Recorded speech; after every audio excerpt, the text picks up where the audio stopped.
Ada manusia yang rajin bekerja tapi tidak pernah meminta atau memohon kepada Allah Subhanahu wa taala. Golongan ini disebut mutakabbir, sombong. Dia rajin bekerja mencari rezeki tapi tidak pernah ibadah, tidak pernah berdoa kepada Allah Subhanahu wa taala. Ini dicap, dibenci oleh Allah. Yang kedua, ada golongan yang rajin sekali berdoa, rajin sekali meminta kepada Allah, tapi malas bekerja. Ini juga golongan dibenci oleh Allah Subhanahu wa taala. Golongan yang ketiga adalah golongan inilah yang dicintai Allah, rajin bekerja, rajin juga meminta kepada Allah Subhanahu wa taala. Ada yang pernah bertanya kepada saya, Ustaz, betulkah ini ayat wa qala rabbukum ud'uni astajib lakum? Maksudnya Bu, kita ragu dengan ayat ini. Begini Ustaz, ini kan terjemahannya kata Allah, mintalah kepada aku pasti kabulkan. Saya ini punya doa 20 tahun yang lalu sampai hari ini belum dikabulkan Ustaz. Apa itu Bu? Keturunan, anak. 20 tahun yang lalu saya menikah, 20 tahun yang lalu saya meminta kepada Allah, sampai detik ini aku juga belum dikaruniai anak, belum dikabulkan doa saya. Betulkah ayat ini Ustaz?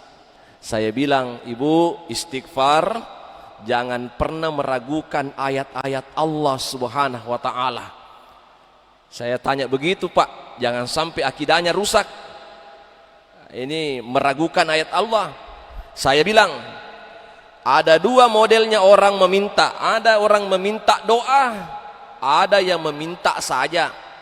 Contoh, misalnya ada Kementerian Agama Mimikah datang ke Baitur Rahman, berkunjung meresmikan masjid.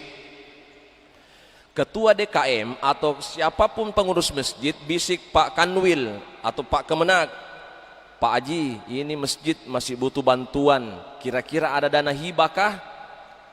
Pak Kanwil atau Pak Kakan Kemenak, Kementerian Agama Kabupaten Mimika mengatakan, kasih masuk proposal, ajukan permohonan.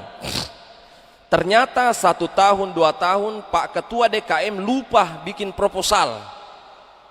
Ternyata Pak DKM atau pengurus yang lain, mana ini janjinya ini Pak Kakan Kemenak belum datang-datang juga bantuannya. Ternyata Kakan Kemenak mengatakan, memangnya sudah masukkan proposal kah? Ternyata lupa. Sama halnya dengan kita ini, sudahkah kita memenuhi syarat-syarat berdoa kepada Allah, atau hanya meminta saja kepada Allah tapi tidak memenuhi kriteria-kriteria berdoa kepada Allah Subhanahu wa taala.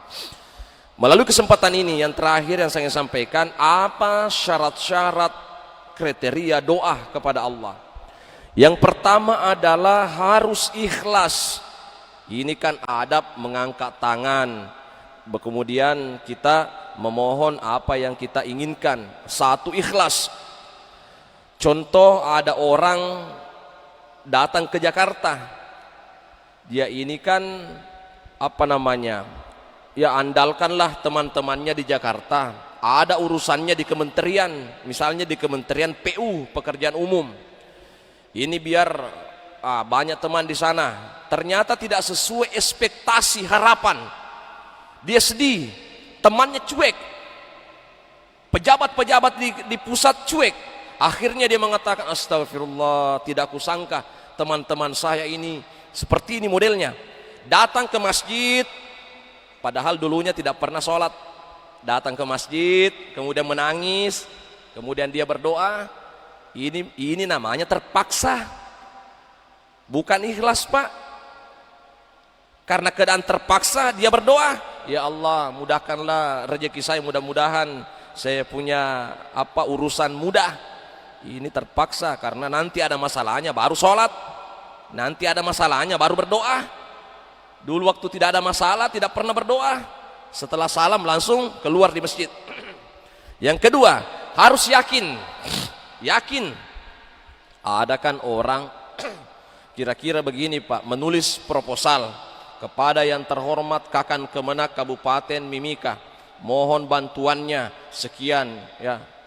Tapi ada tulisan di bawah, kalau sekiranya tidak mampu bantu ya tidak apa-apa Pak Haji. Misalnya kalau tidak mampu tidak apa-apa, tidak dibantu. Ini meragukan Kakan Kemenak, tersinggung orang. Sama dengan hal-halnya kalau kita berdoa, ya Allah mudah-mudahan saya bisa beli mobil tahun ini dengan usaha kerja keras saya, tapi saya kayaknya ragu Kak dengan ini. Ya Allah, saya kayaknya belum bisa Pak beli mobil. Jangan begitu. Selalu mengatakan, ya Allah mudah-mudahan saya beli mobil tahun ini. Sudah itu, sorok lagi tak kajena, termenung. Kira-kira nak kabulkan ke doa aku ini Tuhan. Jangan. Harus hakul yakin. Yang terakhir adalah kita ini mengakui kesalahan kita Pak di hadapan Allah. Kalau kita berdoa Pak, akui dulu kesalahan kita di hadapan Allah Subhanahu wa taala. Saya tutup dengan kisah seorang Abu Hanifah. Singkat, Abu Hanifah ini adalah ulama tersohor di masanya, ulama yang hebat di masanya. Gurunya Imam Malik. Imam Malik ini gurunya Imam Syafi'i. Abu Hanifah ini berjalan di suatu tempat, singgah di masjid, sholat. Setelah sholat, takmir masjid, ingin menutup pintu masjid. Ternyata Abu Hanifah tinggal istirahat, diusir oleh takmir masjid. Pak, ini bukan tempat istirahat, ini tempat ibadah. Dia tidak tahu kalau ini ulama besar dengan pakaian sederhana. Begitulah ulama. Dia keluar dari masjid. Ini bukan tempat istirahat. Abu Hanifah ternyata duduk di teras masjid. Datang lagi orang-orang tersebut mengatakan, Pak, ini kita mau tutup. Ini bukan ini, silakan keluar dari area masjid ini. Abu Hanifah, baik. Tiba-tiba ada penjual roti lewat di depan masjid, lalu mengatakan, Pak, di sini saja berteduh di bawah pohon. Di bawah pohon. Dalam kisah tersebut, Abu Hanifah menyapanya. Kemudian dia melihat adonan roti yang selalu diaduk penjual roti ini sambil beristighfar.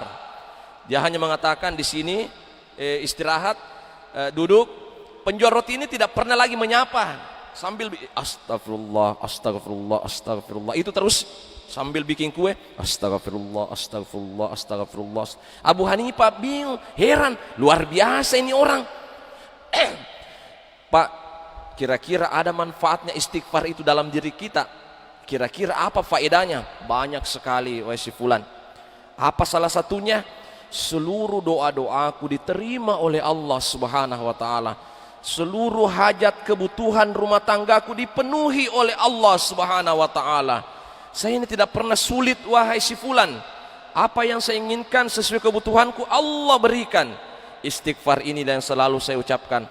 Cuma satu saja belum terrealisasi doa saya sampai hari ini. Apa itu? Ingin sekali berjumpa dengan ulama terkenal di negeri ini, namanya Abu Hanifah bin Nu'man. Abu Hanifah bin Nu'man, ingin sekali rasanya saya ingin berjumpa dengan sosok ulama itu. Abu Hanifah menangis dan memeluk penjual roti ini.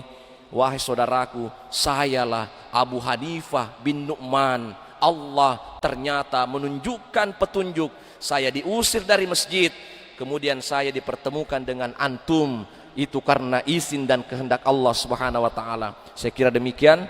Assalamualaikum warahmatullahi wabarakatuh.